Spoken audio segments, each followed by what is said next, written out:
Hola a todos nuevamente. Vamos a dar inicio justo a este webinar con la Universidad de Anáhuac, que nos acompaña el día de hoy.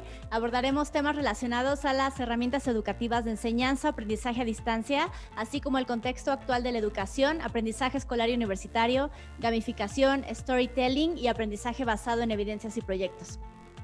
A lo largo del webinar pueden ir dejando sus dudas en el chat de la sesión para que las podamos responder al final con nuestro experto invitado. En esta sesión nos acompañará el doctor Luis Medina Velázquez, licenciado en Pedagogía y Ciencias de la Comunicación por la Universidad de Anáhuac, con especialidad en nuevas tecnologías aplicadas a la educación, administración de sistemas educativos y de capacitación. Además, es maestro y doctor en Educación por la Universidad de Anáhuac y la Universidad Complutense de Madrid. Luis Medina ha dirigido diversos proyectos relacionados con el campo de la formación docente y el uso de la tecnología en varias organizaciones de renombre y ha asesorado en procesos de diseño curricular a la red de colegios Semper Altius, Red Internacional de Colegios, con más de 60 años de experiencia y presencia en 16 países alrededor del mundo. Antes de cederle la palabra al doctor Luis Medina para que nos platique sobre estrategias innovadoras de aprendizaje a distancia, Juan Carlos Argumedo, director de Mercadotecnia de Posgrados de la Universidad de Anáhuac, nos dará un mensaje de bienvenida. Muchas gracias, Juan Carlos, por estar con nosotros. Muchas gracias y buenas tardes a todos. Queremos agradecer a nuestro socio Kitsania por darnos ese espacio para estar con ustedes y poderles transmitir este contenido. También queremos agradecer a la Facultad de Educación de la Universidad de Anáhuac, México, por prestarnos y darnos esta colaboración en conjunto con el doctor Luis Medina para poderles llevar este contenido hasta sus casas. Y agradecerles a todos ustedes por acompañarnos. Nos ponemos a su disposición para cualquier posgrado, maestrías y doctorados que puedan interesarles. Estamos en anahuac.mx/México. Y pues muchas gracias por acompañarnos. Deseo que aprendan mucho y que pongan mucha atención. Muchas gracias. Cedo la palabra en este momento al doctor Luis Medina. Gracias, doctor, por acompañarnos y pues te cedo la palabra. Muchísimas gracias. Bueno, primero que nada, gracias por la invitación a Kitsania. Es un honor estar aquí con todos ustedes. Quiero aprovechar para mandar un saludo a Carla Quintana, que ya la vi conectada por ahí. Coincidimos en alguna asignatura en la universidad, ella es estudiante de pedagogía, y me dio mucho gusto verla aquí compartiendo con nosotros. Bueno, pues el día de hoy tenemos una charla que, dadas las características como estamos trabajando en este momento en las escuelas a distancia, dadas las condiciones de salud por la contingencia que estamos atravesando, pues ha sido pensada para hablar acerca de algunas estrategias que puedan resultar innovadoras para promover el proceso de aprendizaje a distancia. Para todos ustedes que quieran contar con la presentación que estoy proyectando en este momento, pues les quisiera comentar que tengo ahí proyectado el código QR en el ángulo superior derecho de la pantalla. Ustedes pueden escanearlo con sus teléfonos celulares para tener acceso a mi presentación.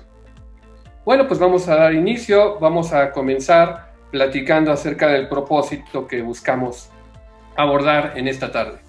En primer lugar, quisiera compartir con ustedes la idea de que la intención de esta charla es examinar las características, ventajas y desafíos de la educación a distancia. En segundo lugar, analizar algunas estrategias innovadoras de aprendizaje que ya se han mencionado al inicio de esta presentación, que puedan ser aplicadas en las actividades escolares, que se llevan a cabo desde casa, no solamente durante este momento de la contingencia, sino incluso después.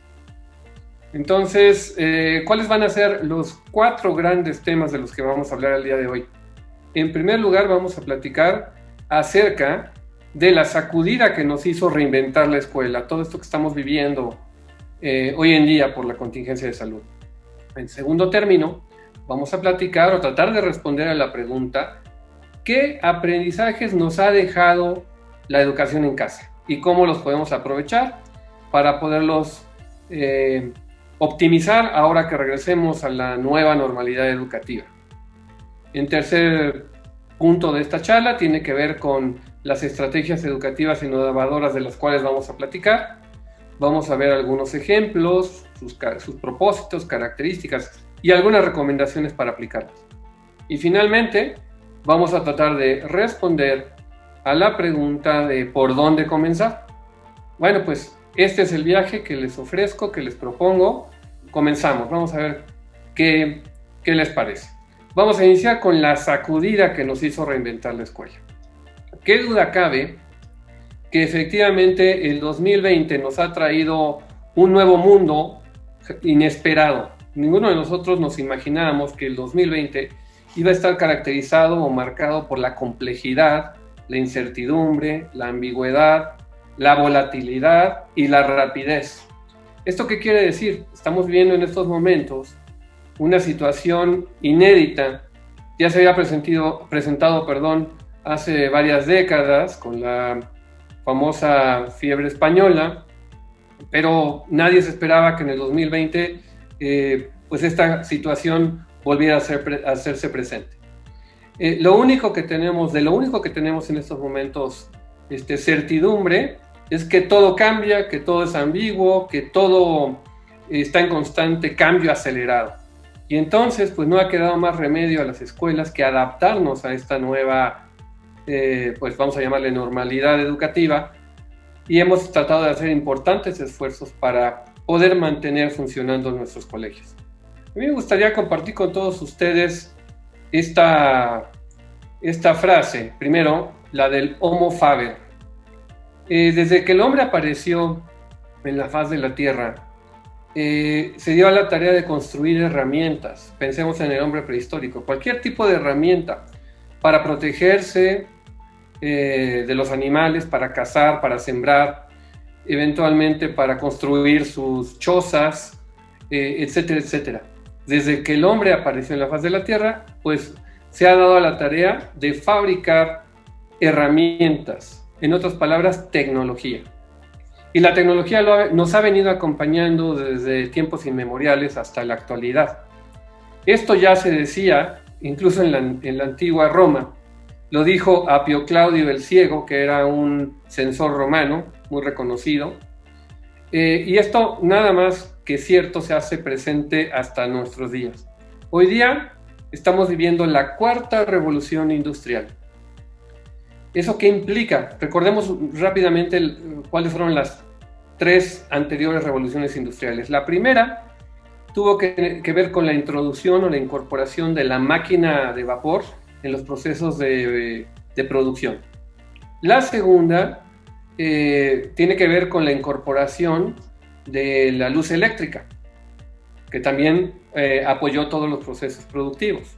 La tercera, pues, fue la incorporación de las computadoras. Y hoy día estamos viviendo una cuarta transformación, revolución industrial. Y al final es una transformación tecnológica. Pero aquí hay una reflexión que nos comparte Norbert Wiener, que es uno de los padres de la cibernética. Él decía: hemos transformado tan radicalmente al mundo con nuestras herramientas que ahora, al día de hoy, tenemos que cambiar nosotros mismos para podernos adaptar a este nuevo mundo que hemos construido. Y lo curioso del caso es que hemos olvidado por un momento que las herramientas están ahí presentes. Se ha vuelto invisible a nuestros ojos las herramientas. Para nosotros es muy común el despertarnos por la mañana con el sonido de la alarma del celular, prender la luz, meternos a bañar, darle vuelta a la perilla, que nos caiga agua calientita, etcétera, etcétera. Meter el café a que se prepare, sacar a lo mejor un sándwich del tostador, etcétera. Las herramientas se han vuelto invisibles a nuestros ojos. Sin embargo, la pandemia que estamos atravesando, pues nos ha venido a sacudir nuevamente, nos ha hecho tomar conciencia y ha hecho o ha permitido que la tecnología se vuelva nuevamente visible a nuestros ojos. De hecho, me atrevo a decir aquí en esta diapositiva que hemos cuadriculado la educación para aprender en casa. Obviamente en sentido figurado. Este es un ejemplo de cómo las clases de hoy en día, durante esta contingencia, pues se han convertido en videoconferencias, por eso lo de cuadricular la educación. Y pues todo esto nos ha obligado a reinventarnos, tanto como estudiantes como profesores. Y pues todos nosotros estamos convirtiéndonos en una nueva generación que está enfrentando este gran reto. Muchos periodistas, muchos sociólogos, antropólogos le llaman a nuestra generación la generación de los pandemials. Y como pandemials tenemos que saber responder a estos nuevos retos educativos. Voy a ver ahora con ustedes qué es lo que hemos aprendido de la educación en casa. Primero, que la educación a distancia debe ser cercana para que pueda funcionar. ¿A qué me refiero? Parece un juego de palabras. La educación a distancia debe ser cercana. En primer lugar, la educación es un proceso netamente humano y humanizante. Entonces, el hecho de contar como mediadores las pantallas, las teclas, etcétera, los dispositivos tecnológicos, pues ha de alguna manera enfriado la relación interpersonal que hay en el proceso educativo. Entonces, no podemos dejar de preocuparnos y de procurar que todas las actividades de aprendizaje que llevamos a cabo sean actividades humanizantes, humanas, en el sentido de su calidez y de la capacidad de generar interés y motivación en nuestros estudiantes. En segundo lugar, la educación a distancia debe ser cercana porque debe propiciar que nuestros estudiantes conecten con la realidad de su contexto, del mundo en el que estamos viviendo. En tercer término, debe ser cercana porque lo que tenemos que procurar es activar los conocimientos previos con los que ya cuentan nuestros estudiantes. Tenemos que enseñarles a pensar y a resolver problemas. Tenemos que propiciar el aprendizaje por descubrimiento. Eso es algo muy importante. Y las alternativas de las cuales vamos a hablar en un momento más tratan de ir encaminando el proceso de enseñanza en este mismo sentido. Perdón, me salté una diapositiva. A continuación, ¿por qué también debe ser esta educación a distancia cercana? Porque tenemos que enseñarle a nuestros estudiantes a gestionar información, a hacer búsquedas eficientes de información, a saber analizar un problema y de ahí poder derivar cuáles son las posibilidades que tengo yo o qué información necesito localizar para poder resolver ese problema y luego usar esa información para poderlo atender. Eso se convierte ya no en información, sino en conocimiento. Tenemos también que enseñarles a aprovechar las tecnologías de la información y la comunicación cuando esto sea posible. Sabemos que uno de los grandes retos que tenemos hoy día en nuestro país y a nivel mundial es el reto del acceso a la tecnología.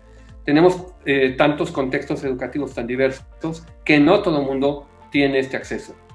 Debemos también procurar que las actividades de aprendizaje promuevan el aprendizaje autónomo del estudiante y, por qué no decirlo, la colaboración con nuestros compañeros.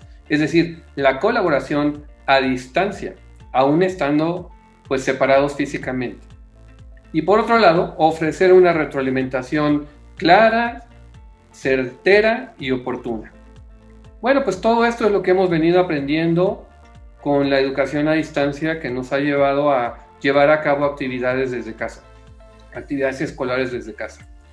Ahora vamos a hablar de las estrategias educativas que quiero yo poner sobre la mesa con todos ustedes, compartirlas, que nos pueden ser de mucha utilidad para aplicarlas en nuestros procesos de enseñanza-aprendizaje. Vamos a hablar fundamentalmente de 4 estrategias que hoy por hoy son en buena medida tendencias a nivel internacional. La primera es el uso de maletas didácticas. Muchas escuelas están preparando estas maletas o maletines, portafolios y demás, y los están haciendo llegar a las casas de sus alumnos. O eventualmente los padres de familia van, las recogen en la escuela y se las llevan para trabajar con los hijos en la casa.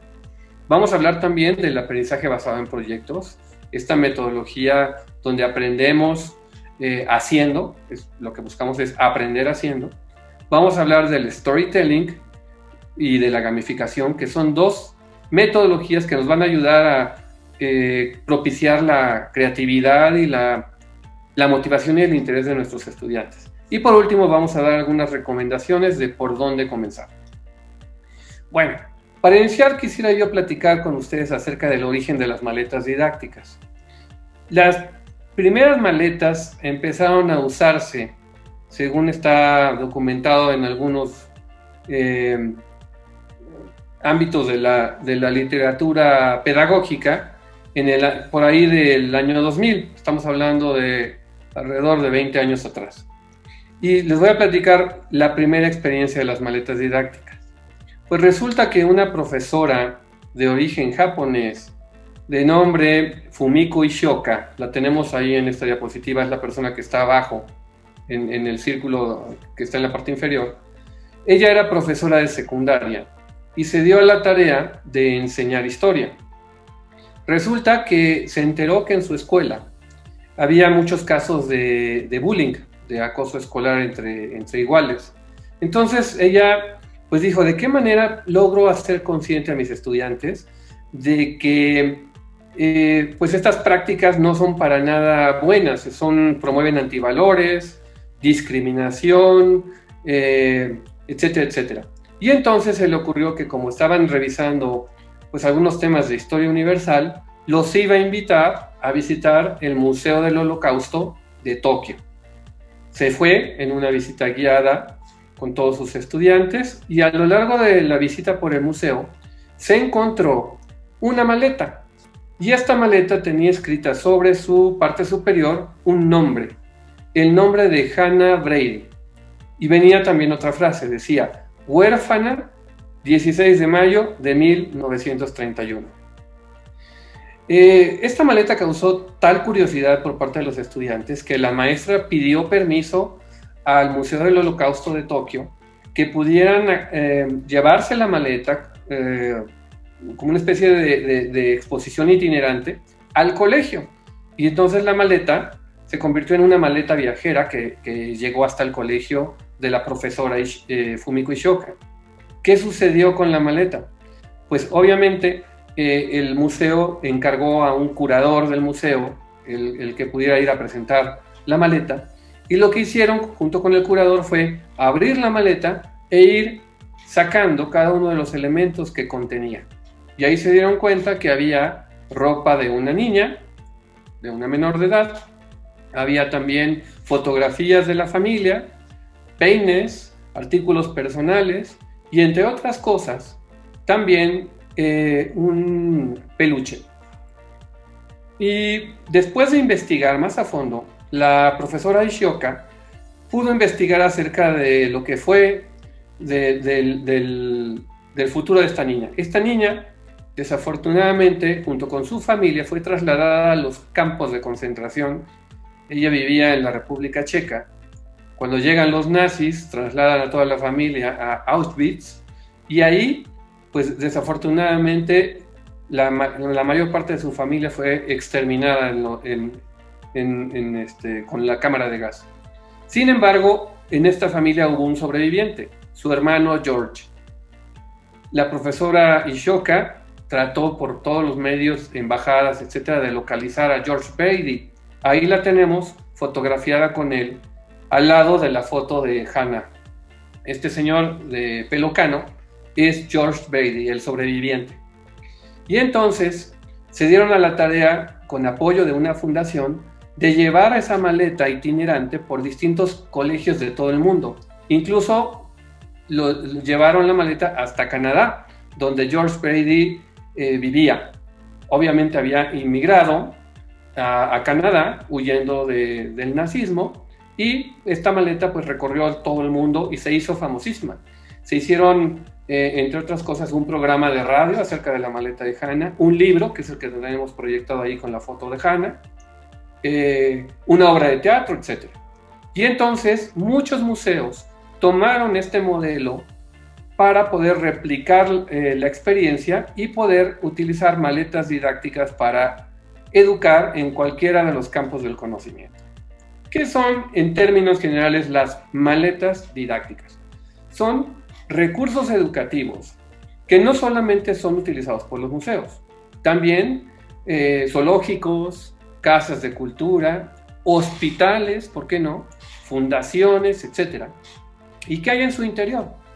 Actualmente, estas maletas contienen diversos materiales y actividades de aprendizaje debidamente planificadas por los profesores. Se utilizan fuera del aula, en el colegio, cuando esto era posible antes de la contingencia, naturalmente, o en la casa. Generalmente se pueden ocupar antes, durante o después de una visita guiada al museo, al zoológico, al hospital, etc. Y por lo regular, después de ser utilizadas por los estudiantes, en su visita guiada, el museo o la institución que las promueve termina organizando un taller para los estudiantes. Muy bien, vamos a escuchar a continuación un video que nos explica un poquito más acerca de las maletas didácticas.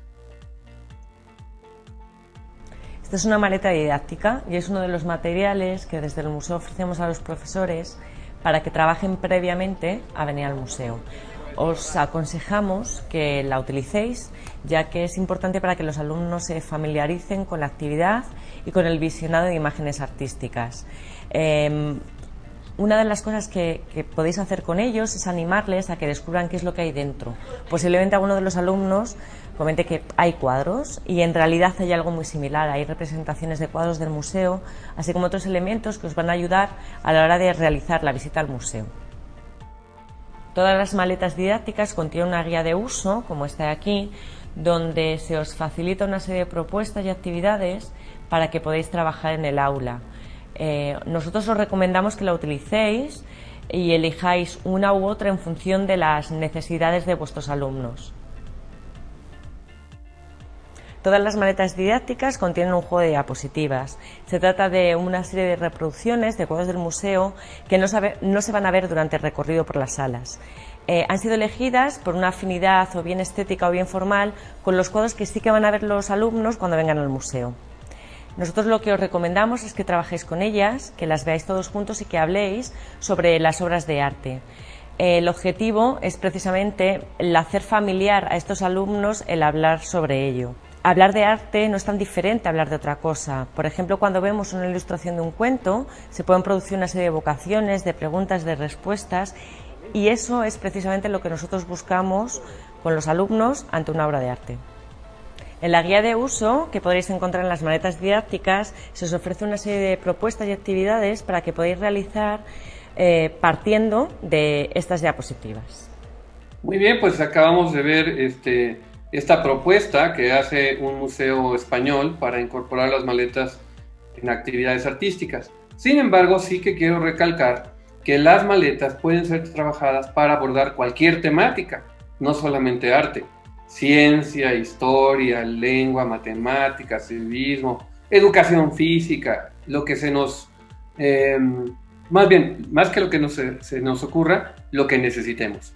Aquí tengo un ejemplo de una maleta que se llama Zoológico de Bichos. Ustedes pueden observar que trae pues diferentes insectos debidamente clasificados, con sus características, etc. Algo que vale la pena recordar en el video anterior es que todas las maletas, además de traer una serie de elementos, vienen acompañadas de guías didácticas. Esta guía didáctica es un instructivo que le ayuda al estudiante a llevar a cabo las actividades de aprendizaje que queremos que ejecute, con apoyo de los materiales que están disponibles en la propia maleta. ¿Para qué sirven estas maletas? En primer lugar, enseñan a investigar, a descubrir, a analizar y a construir conocimientos, sobre todo por medio de una estrategia que difícilmente podría ser accesible de otra manera dentro de las propias escuelas. Quisiera ahora compartir otro video más de unas maletas didácticas que tenemos aquí en México, igual en un museo de arte en el MUNAL. Vamos a escuchar. Las maletas didácticas se desprenden del Museo Expandido, un programa del área de educación del MUNAL. Son un recurso didáctico que tiene como objetivo llevar el acervo del museo a comunidades cercanas y lejanas. Están diseñadas para viajar y brindar experiencias de arte a distintos públicos como primarias, secundarias, educación especial, alta vulnerabilidad, tercera edad y hospitales. Dentro de las maletas encontraremos distintos elementos como reproducciones de obras, materiales didácticos y apoyos audiovisuales que serán utilizados durante el desarrollo de la visita. Estamos listos. Es hora de comenzar. Iniciamos explorando la obra artística, haciendo uso de nuestros sentidos y saberes previos. Esto genera un vínculo entre mediador, público y obra, propiciando el diálogo, el análisis y la reflexión mutua. Hagamos arte. Es momento de crear. Transformemos lo aprendido en algo nuevo. Acabamos de crear nuestra propia obra de arte. Ahora salgamos y aprendamos algo nuevo. Muy bien, como acabamos de ver en este video, pues las maletas didácticas no necesariamente tienen que ser maletas, pueden ser mochilas, carpetas, cajas de cartón inclusive. Funcionan como una especie de talleres o laboratorios portátiles que son fáciles de transportar. Por lo tanto, sería muy factible poderlas ocupar. Y no necesariamente integran tecnología. Ahorita vamos a decir o dar unas recomendaciones de cómo incorporar tecnología en estas maletas, pero puede ser que si tenemos problemas de conectividad o de acceso a la tecnología, puede ser que no necesariamente la requieran. Bueno, ¿qué más? Estas maletas pueden tener divisiones o compartimentos al interior, organizando todos sus materiales por kits. Estos kits van a contener un conjunto de actividades variadas que tienen que ser sumamente creativas, divertidas, que decía yo hace un momento, que enseñan a pensar, a descubrir, a inventar. Y las actividades que están dentro de estos kits pueden ser independientes entre sí, es decir, no tener nada que ver entre ellas, o pueden estar interconectadas las actividades para poder trabajar con el método de proyectos del cual vamos a hablar en un momento más. Y la duración de las actividades de cada uno de estos kits puede ser variable, desde 30 minutos hasta 2 horas, por poner algún ejemplo. Bueno, aquí tenemos otra serie de características de estas maletas. Aquí tengo una maleta que le hemos llamado Expedición Arqueológica. Y si ustedes han visitado Kitsania, pues recordarán que también ahí nos convertimos en una especie de Indiana Jones para ser arqueólogos. Bueno, pues estas maletas vienen acompañadas, ya lo habíamos dicho hace rato, de una guía didáctica que promueve el aprendizaje autónomo y colaborativo de los estudiantes. Se puede trabajar con un aprendizaje basado en problemas, cuando las actividades son independientes, o con aprendizaje basado en proyectos, cuando las actividades están interconectadas entre sí. El contenido de estas maletas pues son básicamente objetos reales, pueden ser réplicas o también originales. Y podemos también incluir algunos elementos de carácter digital, que ahorita los vamos a mencionar. En otras palabras, es una especie de laboratorios o talleres ambulantes que nos van a permitir experimentar, ¿por qué no?, disponer de algún disfraz, materiales artísticos, científicos, entre otros. ¿Cuáles son las actividades que se recomienda trabajar? Ahora sí que depende del tipo de habilidad cognitiva que queramos promover en nuestros estudiantes. Desde habilidades cognitivas básicas, como puede ser la comprensión, la memoria, etcétera, otras un poco más complejas de orden superior, como puede ser la capacidad de analizar críticamente algo, de evaluar algún material o incluso de crear. Ahora sí que el límite en las actividades que nosotros diseñemos es nuestra imaginación y nuestras necesidades educativas. No hay que perder de vista los aprendizajes esperados. Otra característica de las maletas es que han de ser flexibles, es decir, que cada profesor puede adaptar las actividades a las características de su contexto y de su público específico. Pueden trabajarse en distintos niveles de profundidad y dificultad. También se recomienda el poder diseñar actividades que incorporen pues, las inteligencias múltiples, por ejemplo, actividades que trabajen, por ejemplo, la inteligencia verbal, la inteligencia kinestésica, la inteligencia naturalista o científica, etc. Y también considerar los diferentes ritmos y estilos de aprendizaje de nuestros estudiantes para procurar una personalización de la experiencia. Ok, vamos a hablar acerca de la guía didáctica. La guía didáctica que acompaña a todas estas maletas es una especie de instructivo que va a tener la función de orientar al usuario, que puede ser al estudiante y al maestro, o solamente al estudiante, si es que va a trabajar de manera autónoma o en equipo con otros compañeros, para que realice las actividades educativas que se planearon y que responden a estos aprendizajes esperados de nuestros programas.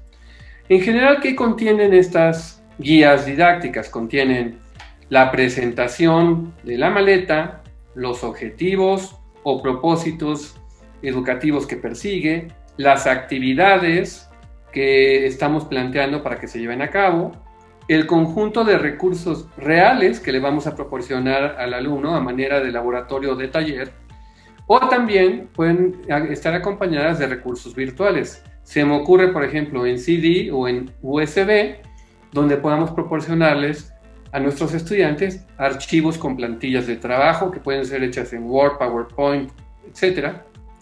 Ligas de internet, códigos QR como el que les presenté al principio de la presentación para que escanearan esta presentación y la pudieran descargar, pudieran tener tutoriales, videos, lecturas, acceso a páginas web, etc. Digamos que las posibilidades son infinitas. También podrían incluir algunos instrumentos de evaluación, como por ejemplo listas de cotejo, escalas, rúbricas, con base en las cuales apoyar nuestros criterios de evaluación para que los estudiantes sepan en todo momento qué se espera de su trabajo. Normalmente también incluyen una sección de bibliografía y de sugerencias para el docente. Algunas más incluso traen hasta una especie de glosario de términos. Bien, pues ya platicamos de las maletas, ahora vamos a hablar del aprendizaje basado en proyectos. ¿Por qué el aprendizaje basado en proyectos? Porque ya decíamos que las maletas pueden ofrecer un conjunto de kits didácticos independientes o también interconectados, es decir, materiales que el alumno va a tener que ir utilizando uno después de otro para poder llevar a cabo un proyecto de aprendizaje. Entonces vamos a recordar lo que es el aprendizaje basado en proyectos. Vamos a examinar justamente un video que nos habla del aprendizaje basado en proyectos. ¿Recuerda cómo era en la escuela? Aburrido. Sentarse en la clase, memorizar al máximo y al final tratar de aprobar. Pero es suficiente. Ahora la escuela puede ser más interesante y efectiva al focalizar a los estudiantes en cosas que importan. Esta es la explicación de aprendizaje basado en proyectos. La mayoría de los adultos viven en un mundo basado en proyectos. Ya sea una tarea laboral, una mejora en la casa o la planificación de una boda, necesitamos resolver problemas activamente. Pero desafortunadamente las tareas escolares se parecen más a esto que a esto. Observemos un poco este mundo basado en proyectos. Les presento a Claire. Hace poco se enfrentó a un desafío. Su empresa, Super Suds, produce jabones y ella debía encontrar la forma más ecológica de producirlos en el futuro. Su jefe le autorizó un presupuesto y le indicó un par de requisitos y de ella dependía idear una solución. Organizó y dirigió un equipo que investigó las opciones y creó material que resumía los problemas. Su equipo pidió opiniones y presentó las conclusiones al jefe. Claire resolvió exitosamente el proyecto como una estrella de rock y aprendió mucho sobre los productos ecológicos. Si observan detenidamente, su éxito implicó pensamiento crítico, colaboración y comunicación, cosas que, por lo general, no se enseñan en las aulas tradicionales. El mundo necesita más Claires. ¿Pero cómo lo logramos? La respuesta es aprendizaje basado en proyectos o PBL. Al centrar a los estudiantes en un proyecto, los maestros los colocan en un camino que profundiza su conocimiento y genera habilidades que necesitarán. Me refiero a esto. El profesor Simmons siempre ha sido un buen profesor de ciencia y sus estudiantes rinden bien en las pruebas de los viernes. Desafortunadamente, lo que aprenden se les olvida el sábado por la mañana. Eso no es lo suficientemente bueno para él. Pronto conoció aprendizaje basado en proyectos y decidió probarlo. Se le ocurrió que su primer proyecto podía ser de microorganismos, cuando casi la mitad de los estudiantes faltó por una gripe. Preguntó a los estudiantes por qué creían que tantos compañeros se habían enfermado al mismo tiempo. Aquel animado debate generó muchas preguntas interesantes y una lista de las cosas que los niños deseaban aprender. El profesor Simmons luego anunció que su proyecto sería ayudar a que los niños de la primaria entiendan cómo podemos evitar enfermarnos. Luego de formar equipos, los ayudó a comenzar con el proyecto. Los estudiantes podían realizar preguntas, investigar, colaborar, realizar comentarios y pensar en la mejor forma para que los niños los entiendan. Un equipo eligió realizar un video educativo sobre la relación entre lavarse las manos y evitar la gripe. Otro, hacer carteles que muestren la propagación de los virus. Los equipos expusieron su trabajo final ante un cálido público de padres y sus hijos en una escuela primaria cercana. En la primera fila estaba nuestra buena amiga y estrella de rock local, Claire, quien se sintió un tanto identificada con los estudiantes. No había dudas del éxito del proyecto, para los estudiantes, el público y el profesor Simmons. Sus estudiantes ejercitaron el pensamiento crítico, la colaboración y la comunicación. El proyecto no requería memorización, sino un aprendizaje profundo sobre los virus y cómo evitar la propagación de la enfermedad. Una lección que nunca olvidarán. Al final de la presentación, Claire se presentó a los estudiantes y les dijo que eran estrellas de rock y que el mundo necesita más gente que pueda pensar como ellos. Para obtener más información sobre aprendizaje basado en proyectos, visite BIE.org. Muy bien. Bueno, pues esta metodología activa y reflexiva de aprendizaje, lo que busca es el poder solicitar la elaboración y presentación de un producto original, valioso, creado por los propios estudiantes que me permitan dar una solución creativa a alguna situación o desafío que yo les haya planteado. Esto permite o facilita la promoción del aprendizaje autónomo y colaborativo. ¿Cómo deberíamos de poder planear un proyecto? En primer lugar, plantear una introducción. En esta introducción, que pueda estar dentro de nuestra guía didáctica de la maleta, tiene como propósito encuadrar el propósito del proyecto, poder presentar algún contenido interesante que enganche e interese a los alumnos, los oriente y los motive. Incluso active conocimientos previos. El segundo aspecto que debe de presentar o se recomienda presentar en el proyecto es asignarles una misión, un gran reto a superar. Y esa misión o gran reto se puede subdividir en pequeños desafíos, en pequeños retos. Para poder llevar a cabo estos pequeños retos, se le puede ofrecer al estudiante una serie de pasos a seguir, que sería el proceso. Estos pasos, tendrían que ser alineados para resolver cada uno de los pequeños desafíos que le planteamos en el punto 3. Digamos que son las instrucciones de las actividades que tiene que realizar. También le ofrece y le presenta un conjunto de recursos educativos que pueden ser reales o, como ya habíamos mencionado, virtuales o digitales, que le den acceso a Internet. Una evaluación a través de criterios, instrumentos, etcétera, que le permitan entender qué características debe de tener el producto que el alumno va a elaborar. Y por último, una conclusión, en la cual se sintetizan los aspectos más importantes del proyecto y de lo que aprendieron. Ok, vamos a hablar ahora de storytelling, vamos casi cerrando. El storytelling justo es una metodología que hace que los mensajes sean más efectivos porque activan mucho las emociones, captan mucho el interés de los estudiantes. Al final se trata del arte de contar historias.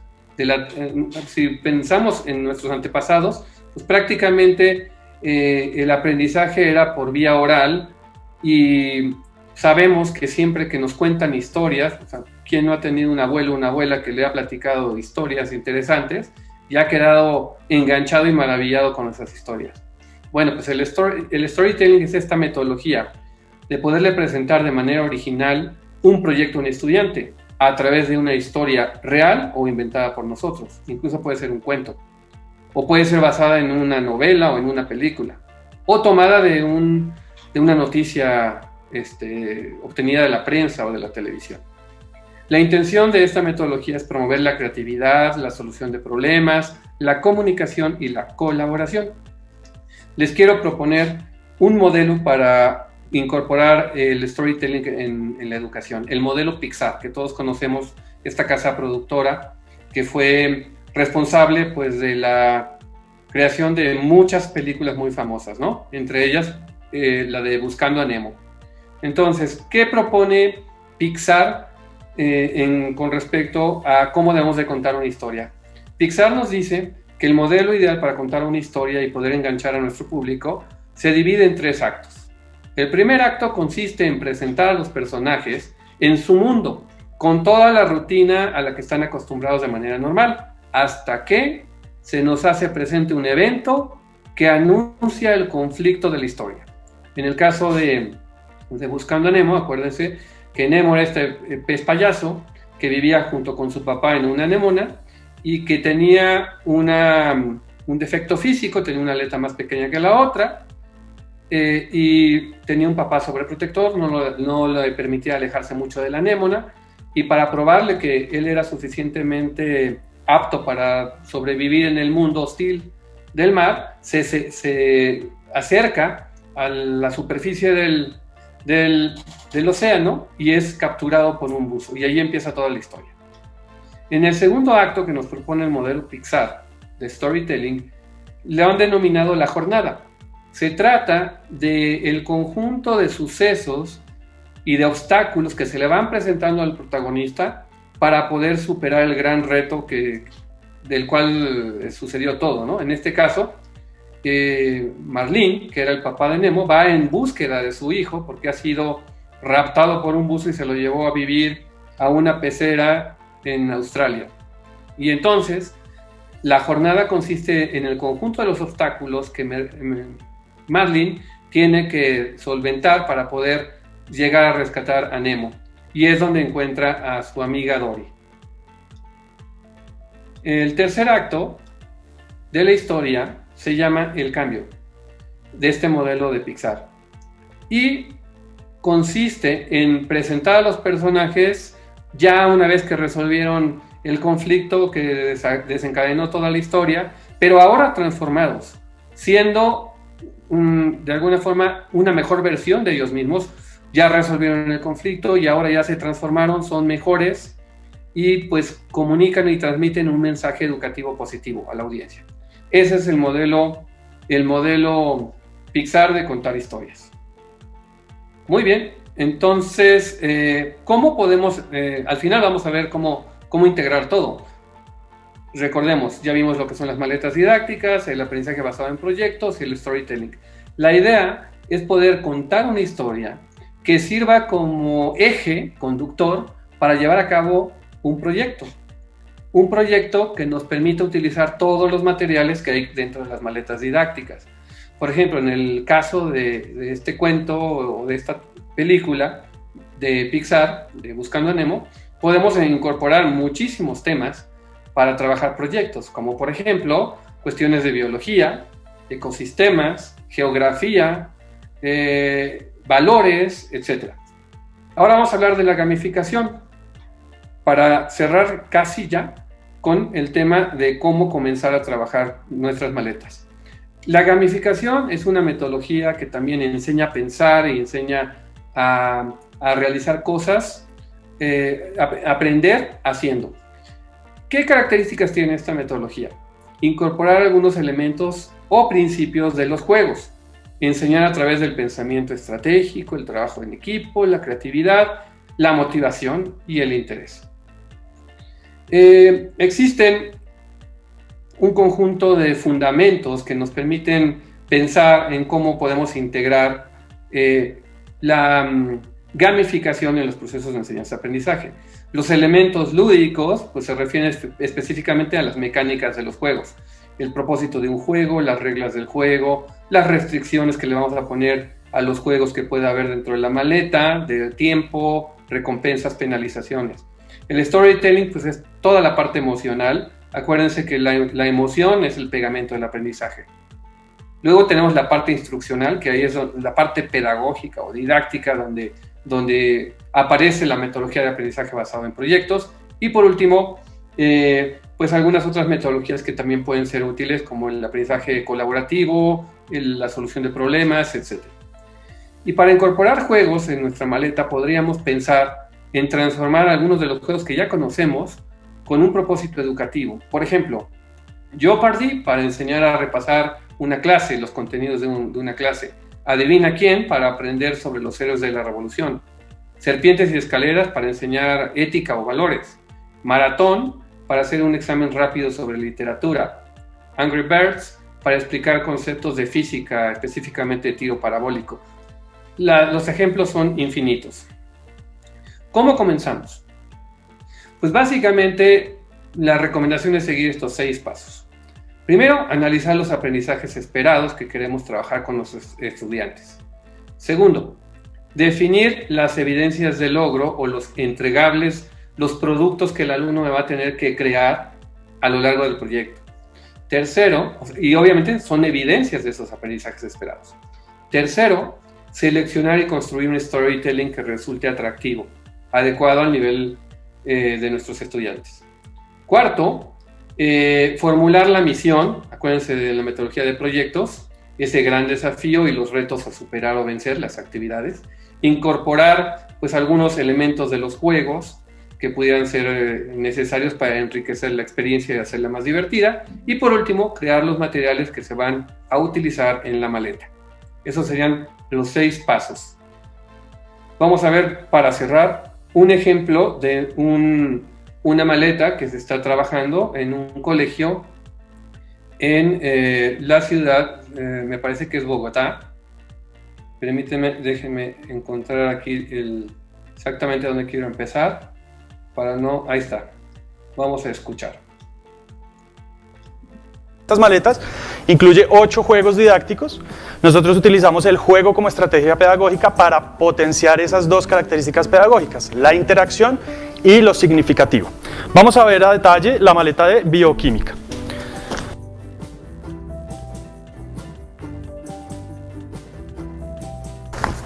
Dentro de la maleta vamos a encontrar los 8 elementos y adicionalmente la cartilla docente. Cada uno de estos 8 elementos viene acompañado con su guía, ya la vamos a ver a profundidad, y cada maleta incluye lo que llamamos la guía del docente. Este documento lo que busca es reunir toda la información, tanto técnica, teórica y de juego y jugabilidad, de todos los elementos que componen la maleta para que el docente al que le llegue el material pueda entender y conocer un poquito del universo del conocimiento que queremos abordar de una manera muy sencilla. Tenemos una pequeña introducción que nos habla sobre los propósitos y los objetivos de la maleta en particular y describe los elementos.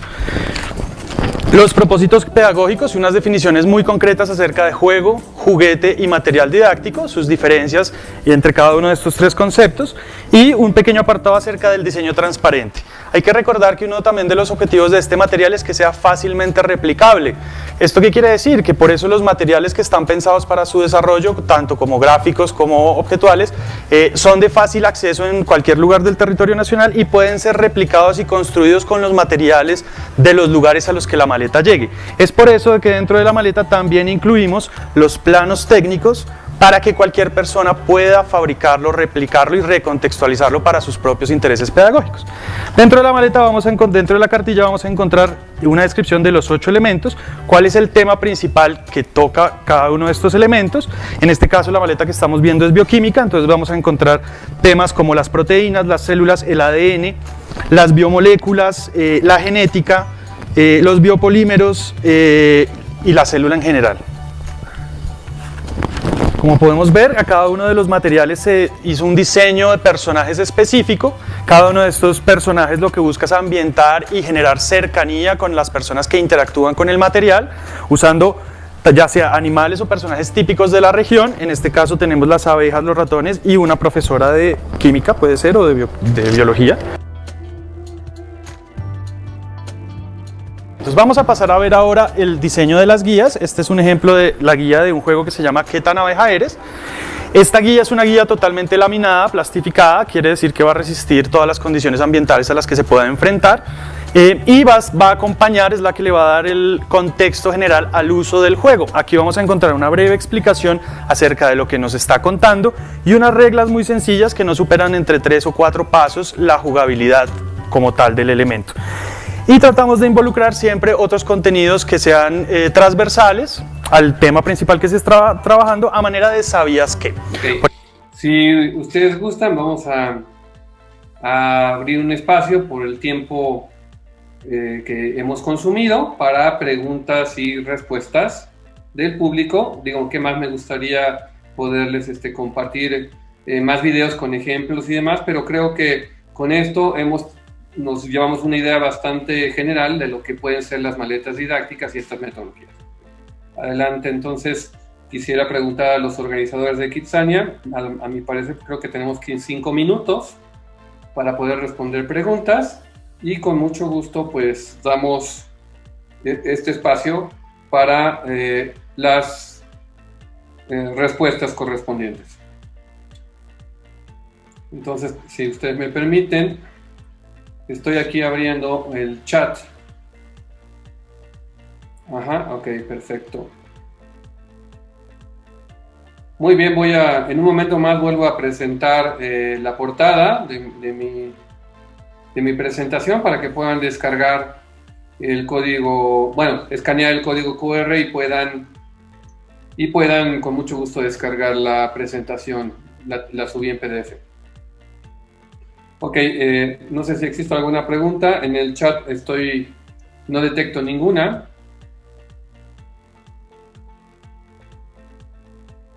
En lo que se formulan las preguntas, permítanme, voy a buscar nuevamente la portada de mi presentación para compartirla y que puedan nuevamente escanear el código. Ahí lo tenemos. Si ustedes observan, bueno, ahí en el código QR que está en el ángulo superior derecho, con su celular lo pueden escanear y pueden descargar la presentación completa.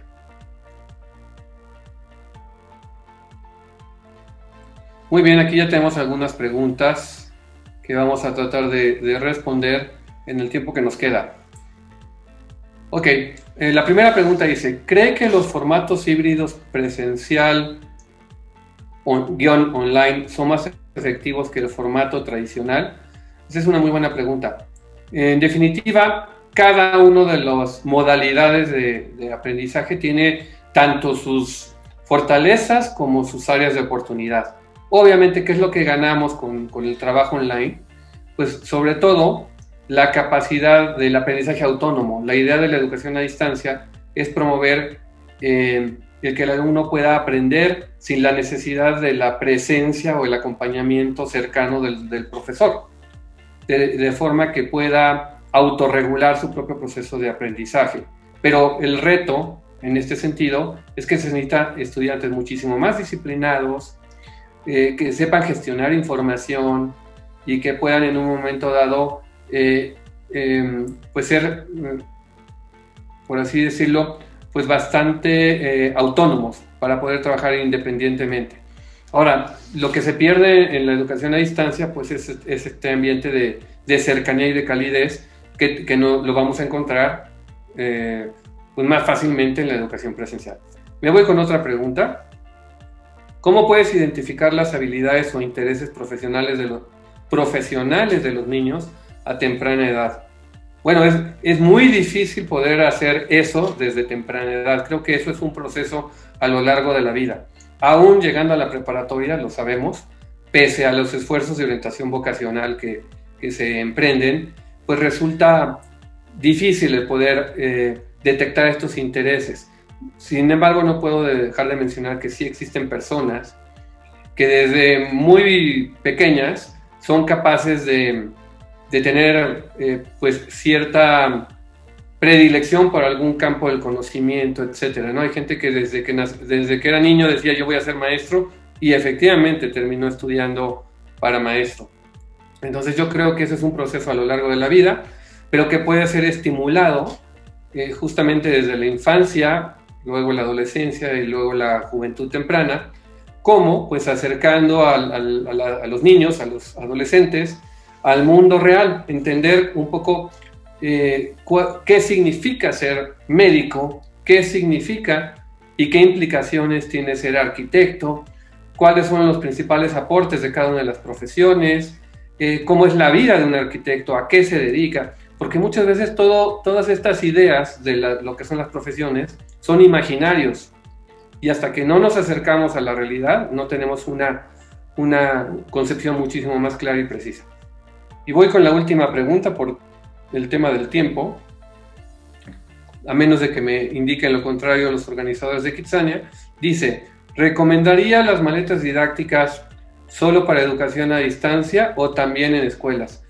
Como lo mencioné, básicamente se pueden trabajar en las dos modalidades, de manera presencial y de manera remota en casa.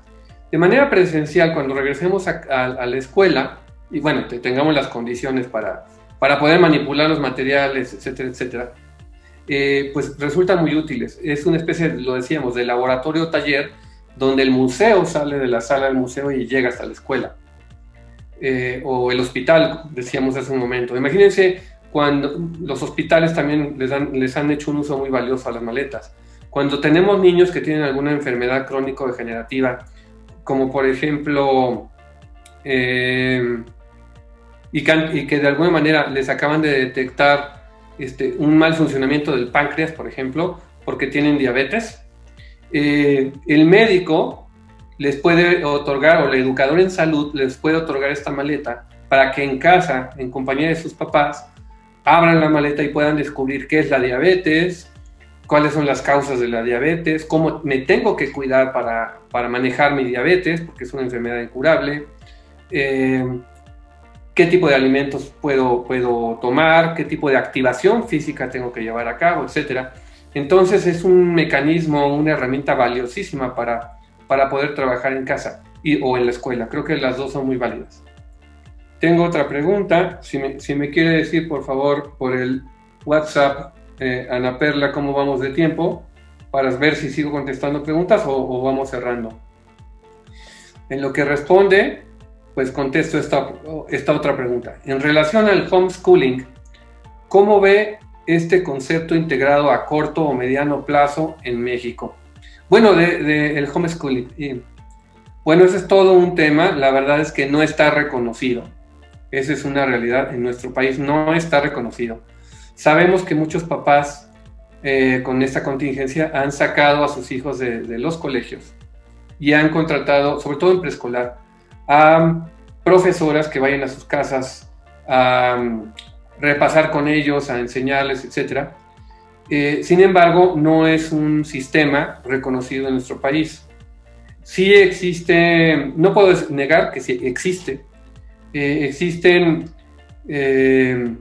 sistemas de homeschooling que no presentan o no obtienen su certificado oficial en México, ¿no? Sino que presentan los exámenes en otro país, como puede ser Estados Unidos, y luego tratan de hacer la revalidación en México. Pero eso es muy diferente a que aquí te lo puedan reconocer esos estudios. Entonces, yo en este momento pues, no me atrevería a recomendarlos porque un niño que estudió su preescolar o su primaria en esta modalidad o en este sistema homeschooling, que quiera después entrar a una escuela que sea parte del sistema educativo nacional, va a tener problemas. Al final le van a pedir los documentos y los certificados que acrediten que ya tiene el nivel. Entonces sería complicado recomendarlas. Vamos a ver si ya no tenemos más preguntas o si terminamos. Me parece, bueno, voy a contestar una última pregunta porque yo también tengo en unos minutos más clase en la maestría en la Universidad de Anáhuac y aprovecho el espacio para recomendarles acercarse con nosotros. Todos estos temas y mucho más los revisamos en la maestría en educación. Recuerden ustedes que la Universidad de Anáhuac tenemos el campus norte, el campus sur y la maestría en estos momentos se está impartiendo a distancia mientras las condiciones así lo ameriten. En la maestría en educación, pues examinamos, entre otras cosas, distintas metodologías activas y enseñamos a utilizar herramientas digitales para poder aprender a distancia. Bueno, voy con la última pregunta y me despido. ¿A partir de qué edad recomienda aplicar estas herramientas con los niños? Pues prácticamente desde preescolar, Claro que en preescolar se necesita la guía o el acompañamiento del papá o la mamá o el cuidador a su cargo. En primer lugar, porque la guía trae instrucciones y no necesariamente los niños de preescolar ya saben leer y escribir. pero si son acompañados por un adulto o un hermano mayor, perfectamente pueden llevar a cabo las actividades didácticas que traen las maletas y además seguir las instrucciones de esta guía didáctica. Pueden trabajarse desde preescolar hasta trabajar con adultos mayores. Entonces ahí no hay limitantes. Bueno, pues por cuestiones de tiempo no me resta más que agradecerles a todos su atención. Agradezco también a los organizadores de Kitsania la invitación que nos han hecho a la Universidad de Anáhuac, México. Y nuevamente les extiendo la invitación a acercarse con nosotros para conocer nuestros programas de maestría en educación. Tenemos dos doctorados, uno en evaluación educativa y otro en liderazgo y dirección de instituciones educativas. Muchas gracias y muy buenas tardes. Sesión de preguntas. Muchas thanks, doctor Medina, por esta sesión y por compartirnos información tan relevante. Muchas thanks a todos por conectarse y acompañarnos el día de hoy. Tendremos más webinars para ustedes con una gran variedad de temas durante las siguientes semanas. Los invitamos a seguirnos en redes sociales para obtener más información sobre estas sesiones. Nos pueden encontrar en Facebook, Instagram y Twitter como @Kitsania México. Muchas thanks a todos.